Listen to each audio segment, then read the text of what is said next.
Hello and welcome to Miniature Adventures. I'm Big Lee, and today I'm going to be unboxing or unbagging a delivery I've been waiting a while for, some models from Baccus 6mm.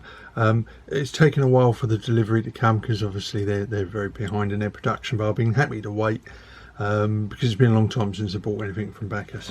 But it's been a bit of a mixed day as far as deliveries are concerned, so I'll open this in a second and we'll have a look at the lovely goodies inside. But counterpoint to my excitement when seeing this was seeing my delivery of a new Osprey, British Army 1939-45, and noting before I'd even opened it that the packet was bent, so I don't think you can see that. They basically bent the whole parcel in two so they could get it through my letterbox. When I was home, my neighbours are always happy to take parcels in, and it hasn't ever stopped them from leaving things in the bin, throwing them over the gate. But this particular delivery driver decided he was going to bend what was obviously a book or something like that, and has utterly broken the spine of the book. I'm not happy with that. I'm sending that back. I've already but that, of course, it's now my problem. I've got to go and take it back to somewhere to get it sent back. So first time, I've had loads of deliveries from Amazon. Never normally get them delivered like this, but this guy was obviously, I don't know, late for his breakfast or something, because absolutely mullered that book throwing it through the door the way he did. Not happy about that. But I'm going to put that behind me because now we get on to the bit that I'm looking forward to. So I have bought myself some Celts from Baccus. Now, the reason being is I already have some Celtic/Gaelic war bands for use with my Carthaginian armies for the Punic Wars. And what I realised was I actually had the core of a perfectly good Celtic army if I just added in some extra pieces. So what I've basically ordered in here is some Celtic Leaders, so I'm mounted on horseback, various Celtic Leaders. I'll get all these out and show you the individual models in a moment. But so I bought myself a pack of Celtic Leaders, and then in here there's a load of cavalry because I want some Celtic cavalry, because what I've got so far at the moment is warriors, war bands of warriors, so large groups of warriors, whereas I needed some cavalry. And then I've got some light cavalry, Celtic light cavalry. So these guys are armed with spears and so on. So again, a bit of a counterpoint to the heavier cavalry I got there. And some chariots, some Celtic chariots.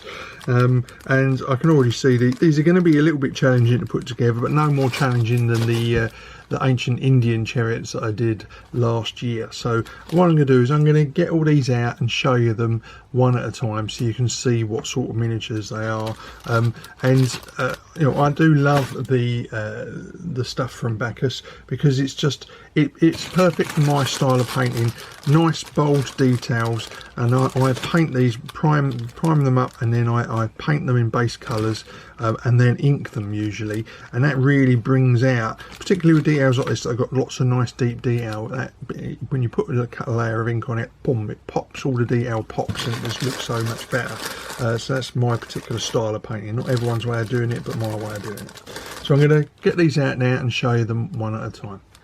So these are the Celtic Leaders. Now you've got some people there carrying a standard and like a horn, guy beckoning the guys behind to come on, waving his sword. But you've also got people with offerings and other little details like that. I've had some of these before. So that night guy there is sort of holding up an offering cup of some variety. Like I say, there are 5 sprues in there, so enough to make up plenty of little bases of leaders, and I can do them in groups of 2s and 3s and so on. Next we have some Celtic light cavalry. So this is about as close as I can get, I'm afraid, with this lens. Most of them are bare-chested, carrying javelins and a small light shield and unarmoured horses. Now the light cavalry I tend to mount up about 10 or 12 on a base if I can get that many on there. They're slightly looser formation than heavier cavalry, so I reckon I'm going to get about 3, maybe 4 bases of light cavalry out of this bag. So you know, and they're very nice. They're all basically, each sprue is basically the same, but you can see nicely cast.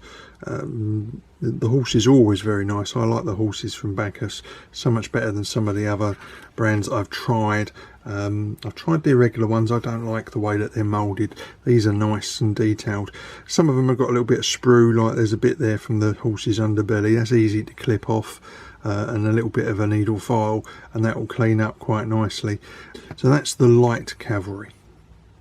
This is the Celtic heavy cavalry, so they tend to be heavier armoured with cloaks, slightly larger shields, and an assortment again of spears and swords, some standards there. You get quite a few of these bases here, which are, you know, helmets, distinctly different from the light cavalry. And I'll base them a lot more densely packed. I try and get about 16 on a base, on the bases that I use. It depends really how they go together when I mount them, but I should get at least 2 heavy infantry, heavy cavalry units on the table out of this pack. And again, you know, all the bridle and all the other bits of the kit on the horses on there, you know, you can pick that out quite nicely, and it does look very nice. As I say, I've always liked the way that Baccus do the horses for their 6mm stuff. Very nice, and it suits my style ideally because they're nice and detailed, lots of deep detail which picks up the ink really nice. When you, for the way that I paint, I will paint them, prime them, do the individual block colours, do a little bit of picking out of specific details, you know, tack and jewellery and details on the shields, and then I'll ink them, and the ink just brings the whole thing together. And now we have the chariots. Now there are 8 chariots in this pack, but the way that I base them, I will get a couple of bases worth of chariots, because I'll put multiple on a base, and essentially I can't assemble it right now because I'm going to take my time over these. You get 2 individually cast horses, very nice detailing, a little bit of moulding lines that need to be rubbed off, but actually not too bad. And then you've got the driver sitting on the deck of the chariot with the main spar in front, and you see there's a slight hole, a little hole in the deck, and that is for the end of the spear of the passenger, the fighting man on board, and you'll stick that spear in the holes. And the way I would do it, normally I would use super glue to stick various models together, but in these instances with these chariots I will use an epoxy resin and take my time over it, because it will produce a much stronger, more permanent bond. And you've got some very nice end panels and spoked wheels, very nicely cast. Need a little bit of work to clean up some of the casting lines and a little bit of flash, but to be honest, not too bad, and they're worth the effort because these will look fantastic when they're done. And as I say, there's 8 in that pack, so I'm going to get at least 2 packs, 2 bases worth of chariots out of this, which is just what I need, just enough to turn my existing Celts into an actual army that I can field in their own right.